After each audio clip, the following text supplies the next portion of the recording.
bersama Kadesta. Kadesta ini kebetulan sebagai MC. Kebetulan ya.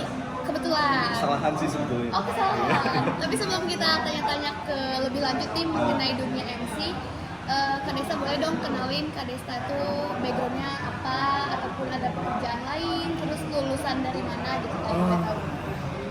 Kalau background, kebetulan lulusan kampusnya disebutin, nggak apa-apa? Boleh. Oke. Pajajaran. Universitas Pajajaran, betul. Nah. Tapi kalau secara jurusan kayaknya nggak sama deh kayak Prima. Oh, apa Saya tuh? ngambil pertanian. Pertanian. Betul.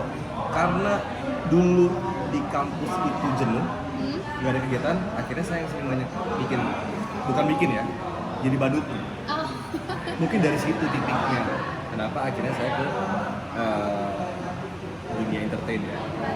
Betul. Kalau kesibukan lain, kebetulan kalau sekarang itu lebih disibukkan dengan selain MC ya. Kalau dulu MC jadi prioritas utama, kerjaan utama sambil siaran gitu. Sambil siaran. Setelah siaran tahun lalu, saya putuskan untuk tidak lagi karena capek. Kalau MC masih jalan, karena buat saya selain nyari kerja itu jadi salah satu sarana untuk refreshing, karena hiburan bentuknya kan. Lalu bisnis dan jadi salah satu pengurus kebetulan di bidang humas ini di e-sport Jawa Barat. Oh, jadi yang pegang e-sport Jawa Barat. Gitu Prim. Oke. Berarti MC ini jadi yang utama apa enggak?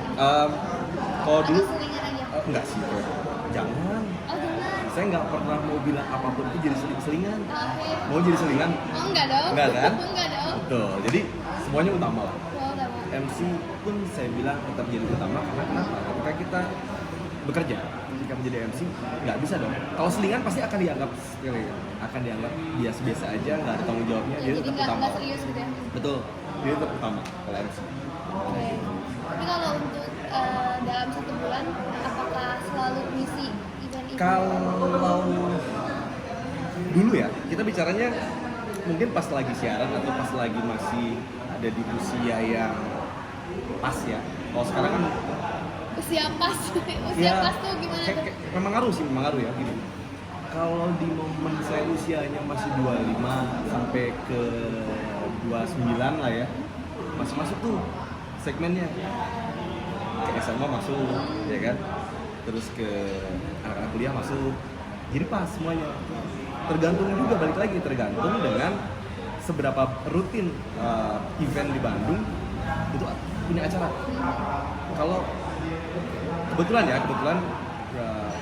waktu dulu itu apa ya sebutannya ya bukan jam terbang sih, rezekinya lagi bagus gitu ya, dan relasi dengan event organizer yang memang rutin banget bikin acara itu juga silaturahminya bagus. Alhamdulillah sebulan itu anggaplah seminggu 2 kali, sebulan berarti bisa sampai 8 kali gitu. Enaknya lagi kalau roadshow itu tidak pernah sebulan, full setahun. Wah, seru itu. Iya, seru sih kalau bicara duitnya ya, tapi capeknya luar biasa. Oh iya, benar-benar. Gitu, Prima. Tapi itu kan tadi kayak udah ngomongin Kan sambil ngerokok ya, nggak apa-apa ya? Itu dari segi ini ya, pekerjaannya. Sekarang aku pengen tanya mengenai dunia per-MC-nya seperti apa. Oke. Kalau misalkan Kak Desa ini biasanya suka nge-MC itu untuk di acara-acara seperti apa? Saya tipikal MC yang memilih acara. Kalau dulu itu lebih suka ke event musik Musik. karena basicnya radio, Ya, betul. musik. Lalu sekarang mulai masuknya adalah ke gathering, lebih ke gathering. Bagaimana kita nge-treatment klien corporate itu nyamanin sih, tetap ada juga si musik tetap jalanin juga gitu kan ya. Balik lagi kalau musik itu benar-benar bonus. Kenapa ya, kita bisa dengerin musik sekaligus hiburan kayak gitu. Jadi kalau ditanya dulu itu lebih kemana, kalau dulu lebih menikmati musik, dan yang sekarang lebih sukanya ke gathering, walaupun sebetulnya menguasai kayak wedding, cuma saya nggak nyaman kalau wedding. Tadi kayaknya customer humoris tuh sih nggak bisa serius. Oh iya, tapi gue liat visual Instagram itu kayak orang-orang yang lucu sumpah. Iya, saya nggak bisa serius, makanya kalau nggak bisa wedding kan harus serius.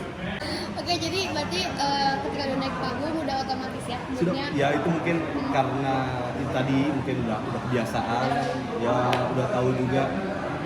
Ya lama kelamaan juga kita bakal tahu, oh kali kejadian masalahnya kayak gini, terus solusinya kayak gimana. Jadi udah tenang sebetulnya, jadi nggak usah ribet-ribet lagi. Nah, itu tadi sempat menyinggung mengenai partner.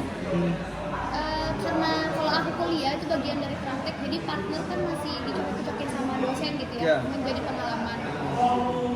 Ternyata setelah aku pelajari, partner itu menjadi kunci kita akan bagus atau enggak dalam sebuah acara ya. Yeah. Nah, sementara pernah nggak sih berpartner sama orang yang ketergantungan sama kita gitu, walaupun dia backgroundnya sama-sama MC nih, Yeah. tapi jam terbangnya belum sebanyak Kadesa Yeah. misalkan. Terus pernah nggak sih dia jadi yang kayak, Des ini tolong dia jadinya gini, pernah nggak sih kayak gitu? Dan nge-handle itu kayak gini, karena ternyata partner tuh kita harus agak picky ya dalam nyari partner, soalnya itu jadi kunci banget gitu. Sebenarnya gini loh, Din. Kalau maksudnya di dunia MC juga kadang kita nggak bisa jualan berdua ya, nggak terus melulu gitu. Saya bisa jualan, ada tawaran MC, saya berdua ya, nggak bisa. Kadang mereka juga pingin pilihan, saya pingin partner cewek dong, gitu ya. Kadang MC udah ada loh dari sini, oh, oke siap. Saudara saya sebetulnya ketika saya dipartnerkan dengan orang yang tidak kenal, ya terburuk adalah yang kita tidak kenal ya. Ya betul. Kita nggak tahu latar belakangnya, dia jago MC atau enggak, dia hafal produk knowledge atau enggak. Paling aman adalah menyelamatkan diri sendiri. Dengan apa? Dengan kita tahu produk knowledge apa. Dengan kita menyamakan standar, kita sama-sama MC yang sedang belajar. Saya selalu kayak gitu dulu. Akhirnya apa? 1 jam sebelum saya pasti bakal buka diskusi sama dia. Untuk apa? Menganalisis karakter orang ini seperti apa, tingkat humornya seperti apa, knowledge-nya dia sejauh apa, pengetahuan dia sejauh apa. Sampai nanti kita akan kerasa di cut pertama, pada saat naik pertama nih, itu bakal ketahuan. Oh dia tipikal orang leader, dia ngelit terus, dia nggak kasih nafas ke kita. Ada yang kayak gitu. Kenapa? Ada kebutuhan. Buat mereka panggung itu emang bener-bener istananya. Seolah ya saya harus menguasai panggung ini gitu. Saya harus jadi sentral. Bodoh amat dengan lu yang nggak kenal ya. Mungkin akan terjadi. Saya tipe orang yang mengalah. Saya akan, kalau di sepak bola, saya akan menjadi seorang asis terbaik buat kamu. Saya akan memberikan umpan terbaik buat kamu. Saya akan melayani kamu sebagai pemilik panggung terbaik di sini. Saya akan memuji kamu di depan penonton sebaik-baiknya yang seperti yang kamu mau. Itu yang saya lakukan. Kenapa? Karena dengan saya seperti itu, dia akan lulus sendirinya. Berbalik, ketika dapat yang repot, ya, under standar, mau nggak mau, saya tetap akan melayani dia. Dengan apa? Nge-guide. Prima. Jadi acara ini tuh apa? Oh, jadi acara ini serius? Wah, capek memang. Iya betul. Tapi buat kita juga kok. Buat kita apa? Orang-orang yang sadar kita sedang membantu orang yang nilai plus. Tapi buat partner ya, buat partnernya yang under standar tadi, dia akan melihat kita menjadi sosok yang besar. Tapi down to earth. Itu treatment ya. Ya balik lagi sebenarnya kalau untuk urusan lagi ya malas juga gitu ya. Tapi kan bicaranya saya sudah tadi menyelamatkan diri sendiri dulu dah. Daripada saya capek sendiri yang sebelah-belah bloh gitu kan, nggak bisa ngapa-ngapain, jelek di panggung gitu. Saya paling malas kalau kayak gitu. Kayak nggak kerja gitu. Bayaran sama, malas juga. Iya benar. Daripada terus ngebatin, ya udah mending capek aja. Itu sih yang ya cara terbaiknya adalah dengan cara seperti itu. Mengenali dulu, analisa dulu ya, sejauh apa dia. Setelah itu baru kita akan menilai di cut pertama, naik pertama, atau ya pada saat megang mic pertama, nanti after break kalau perlu dievaluasi, kalau perlu briefing, pembagian peran ya lakukan sebelum cut kedua. Kita bicara cut-nya ya, cut gitu sih. Deva tadi sharing pengalaman Kadesta dari yang aku tanya mengenai MC anak-anak, terus terus juga kita ternyata lebih jadi nge-handle IO ya di situ. Nah, apa sih yang ternyata hal yang jadi lebih penting untuk menjadi seorang MC itu? Buat saya, klien puas. Kalian puas? Kalau saya, targetnya adalah repeat order, tawa. Kalau semua lini dari depan saya belakang sudah tertawa, saya sudah selesai. Saya sudah berhasil mendapat mereka. Setelah itu kamu ngapain, salah pun kamu tidak akan dinilai. Salah pun kamu tidak akan dikoreksi. Karena konsepnya saya adalah, ya itu tadi, humoris. Berat sih memang. Akhirnya gini, ketika orang mengenalkan, oh ini Desta Double D itu adalah MC bodor. Dan capek nggak sih? Untuk bodor rumah. Iya itu. Bubuk. Ada. Tapi saya selalu yakin semua orang punya ketawa. Semua orang bisa tertawa. Saya yakin. Tinggal dicari caranya. Itu tadi. Metodenya adalah 5 menit pertama kamu harus bisa menganalisa. Kalau tadi 1 jam sebelumnya kamu menganalisa partner, tapi di MC 5 menit pertama itu adalah kunci kalau bagaimana menganalisa audiens. Oh, nah itu sudah panjang. Kamu bisa ngeliat itu. Nanti kan ada beberapa panggung yang akan mengajarkan prima itu tentang audiens yang berbeda-beda. Anak-anak SMP itu sukanya kayak gimana sih? Bagaimana treatment? Bagaimana kita nyeting badannya? Sama anak SMA kayak gimana? Sama kuliahan seperti apa? Sama ibu-ibu seperti apa? Iya, ibu-ibu. Bapak-bapak hukum seperti apa? Sama tante-tante seperti apa?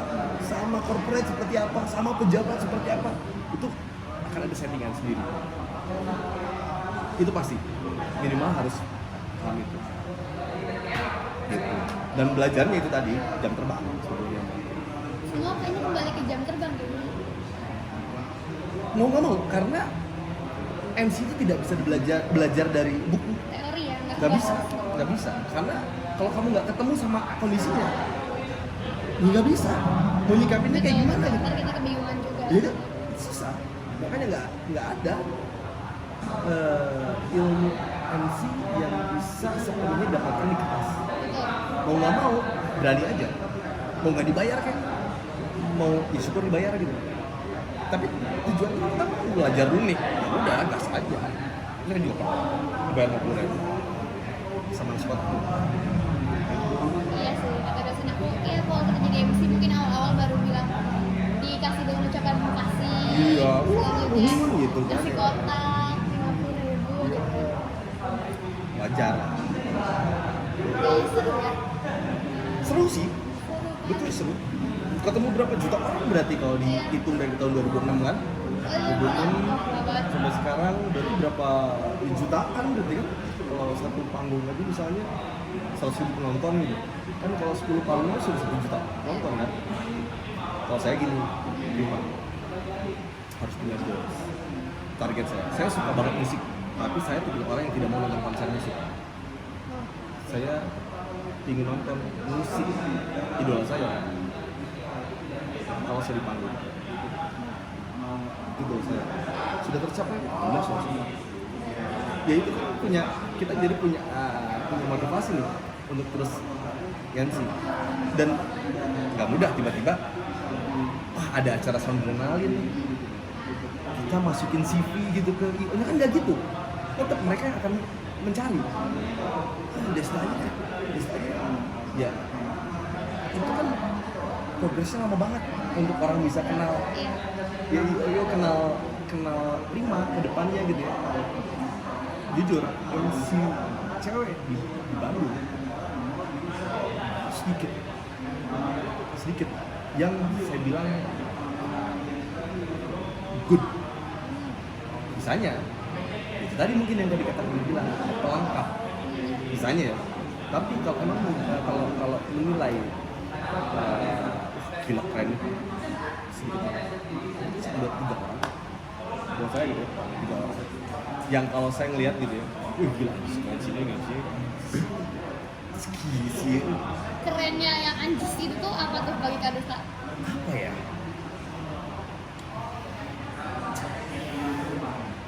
bagaimana dia melit partner bagaimana dia touching audience, bagaimana dia bertutur kata, itu keren.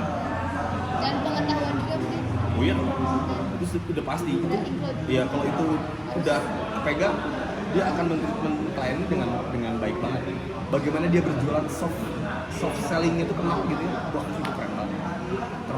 Bagaimana dia nge-bridging dari materi ke penonton, ngolah materinya menjadi bukan adlibs yang dibacakan gitu ya, itu keren banget. Nggak textbook, itu keren. Itu keren.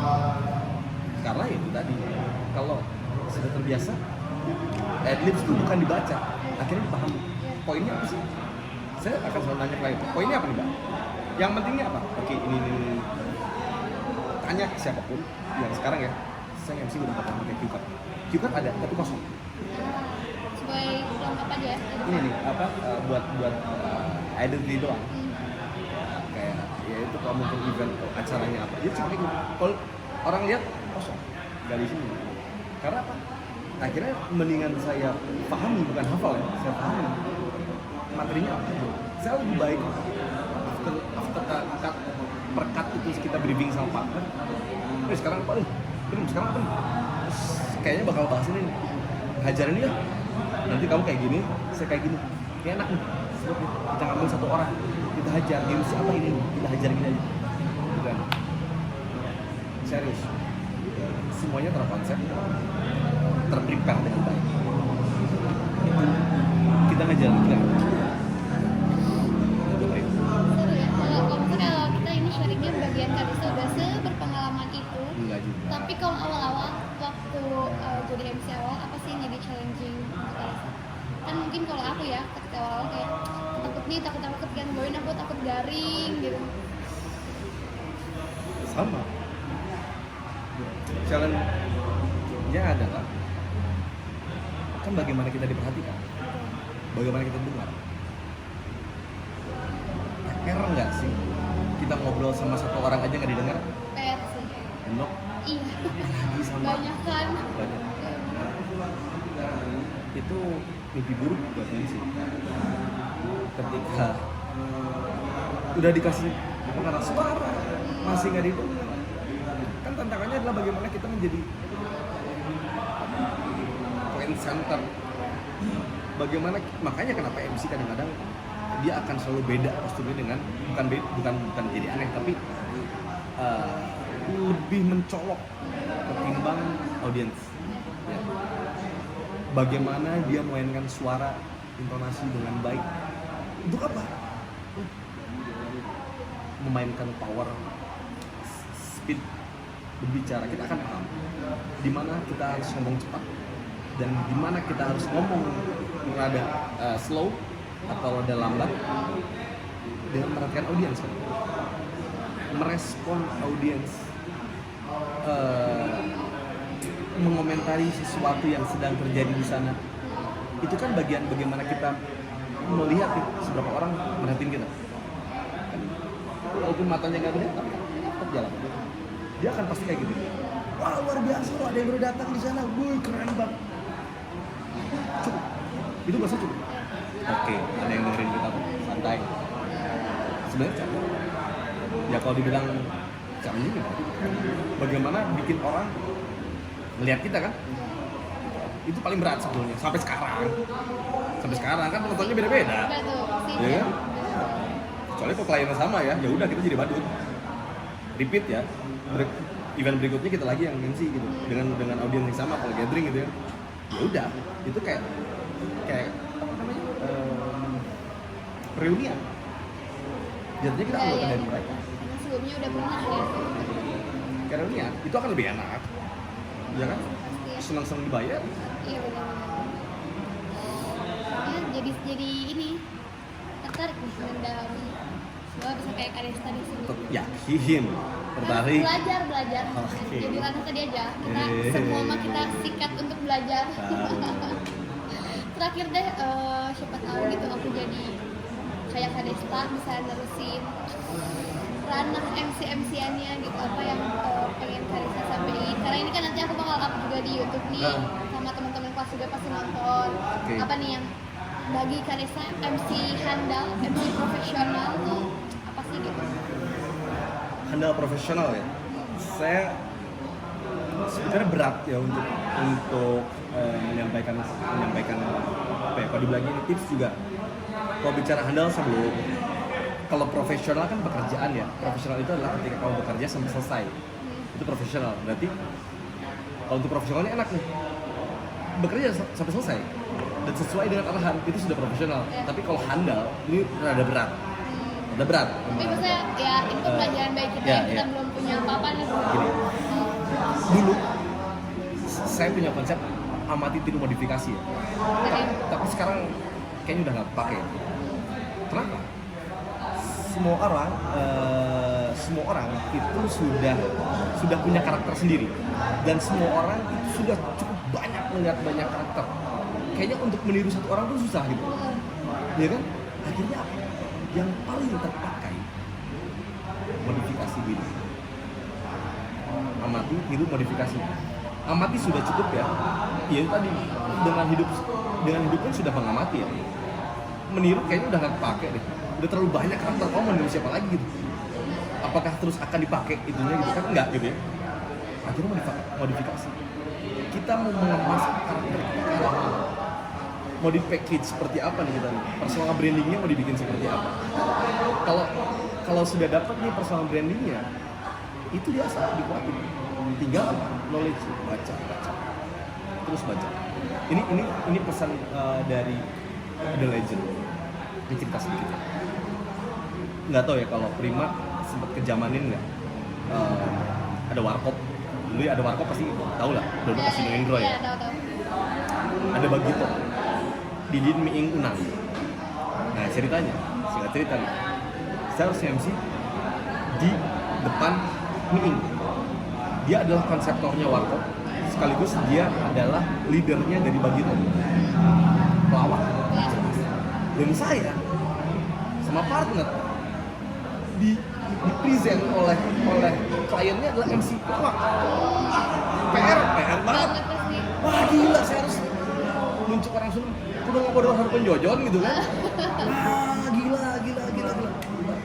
Tapi tadi, jujur ini pengalaman ya.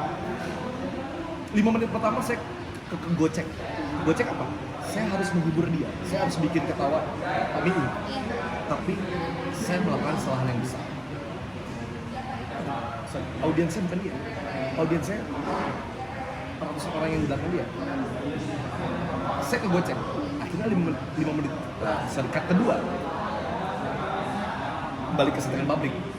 Ya udah, saya lupakan dia, saya hibur audiens dengan karakter saya dan partner gitu kan. Ternyata dia nggak tahu, malah kehibur. Singkat cerita, besok di tengah acara dia minta nomor kontak saya, saya kasih. Itu kebanggaan ya buat saya kalau minta sama legend gitu kan. Saya pikir cuma basa-basi gitu kan, biasanya kan manajernya yang minta, tapi dia langsung minta.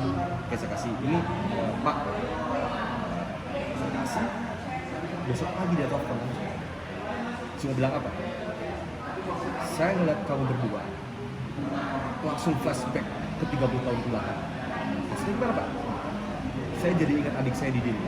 Jadi dulu saya di usia kalian, sama saya sedang MC berdua seperti kamu. Dan kalian seperti saya sama Didin. Pembagian tugasnya, perannya, karakternya itu sama. Saya tawarin, mau nggak kamu jadi penerus main ke rumah? Balik lagi. Iya, gak tau ya, saya mungkin orang bilang bodoh apa. Saya berdua nggak ambil kesempatan itu. Sampai dia marah-marah terus. Wah inget, sampai sekarang udah abah. Jadi udah kayak bapak saya sendiri akhirnya ya, karena kedekatan itu sampai saya harus dijebak untuk datang ke rumahnya itu, ditawarin job kerjaan. Ada pekerjaan, ada yang MC nih di Jakarta, kamu datang ke rumah mau briefing, datang ke sana, cuma dimarahin. Susah datang ke rumah saya. Ya, kalau saya suka datang ke rumah artis gitu ya, kayak berat aja gitu. Tapi ternyata sebegitu besarnya harapan dia untuk saya dan partner itu bisa berkembang, bisa lebih dari yang sekarang. Buat saya sebuah kehormatan loh. Ya, orang selalu mikirin saya harus maju, harusnya saya dong yang harus mikirin saya diri sendiri untuk maju ya, tapi orang lain yang harus mikir. Ya buat saya alhamdulillah, tapi memang pesannya satu, kalau kamu mau kelihatan, bukan kelihatan sih, kalau kamu mau dinilai orang hebat, baca sampai keruh, baca, banyakin baca, mau itu yang kamu suka, baca. Karena apa? Saya merasakan gitu, ketika saya suka sesuatu, kebetulan MC di acara yang sama sesuatu, tapi knowledge kita lebih edan. Wah, kepake. Orang nggak akan mikir kok, si Imang ngapalkeun. Iyo nggak akan mikir bisa gitu. Tapi setidaknya knowledge kita kelihatan kayak wah edan nih jelema halus. Baca apapun itu. Apalagi sekarang udah handphone enak ya. Itu kepake. Dan saya lakukannya, saya baca terus. Hasilnya apa? Saya secara relasi itu luas banget. Dan akhirnya juga tidak membatasi saya harus bekerja sama dengan siapapun. Ya kalau di Bandung, ya di Bandung lah ya. Kalau saya di Bandung aja, di Bandung. Saya bisa kemanapun, saya bisa ngobrol sama siapapun tanpa ada yang menghalangi. Mau sama Kang Emil, saya bisa langsung. Mau sama siapa, saya bisa semua. Ya karena apa? Akses relasinya. Dan juga orang berpikir saya pintar. Padahal maca, update juga. Update. Gitu aja, toh belum tentu menguasai. Tapi ya, itu tadi ya, kalau basic kan saya pertanian, belajar dari mana komunikasi. Itu tadi, saya baca, mengaplikasikan. Kebetulan ketemu panggungnya, bagus. Baca. PR mah, atau hiji. Pasti bakal dapet kok banyak baca mah. Itu prim. Seru banget sih. Harusnya teman-teman yang lain juga ada di sini. Entong tuh mungkin malah jadi coaching gini kok kayak gitu Itu, mah. karena biar kita kayak dari yang berpengalaman gitu. Nah, saya malah kalau di Bandung itu dikenal dengan MC sombong. Kok gitu? Iya dong, terus sombong. Enggak emang itu mah packagingan saya. Jadi kalau saya MC depan MC lain saya harus sombong. MC sombong teh saya barang paling mahal. Wow. Saya paling, tapi ya mereka sudah tahu itu packaging apa, itu personal branding saya. Tapi ketika mereka juga sudah tahu, teman-teman saya dulu sempat jadi ketua MC Bandung juga kan. Kalau saya simpan mic, ya mereka kan bertemu saya yang seperti ini gitu. Ya bercanda momentum aja, nggak beda sama partner saya. Kalau partner saya memang di panggung sama di daily gitu ya, dia komedian gitu. Jadi ya terus kalaupun ada dia pasti saya ke bawah juga gitu. Jadi settingan MC, tapi kalau saya lagi sendiri nggak pernah ini loh gitu. Oke, gitu. Semoga deh apa yang aku udah sharing kita tanyain ke depannya kalau aku Siap, ada prima. job desk MC bisa. Desknya dihilangin, job aja. Oh iya benar.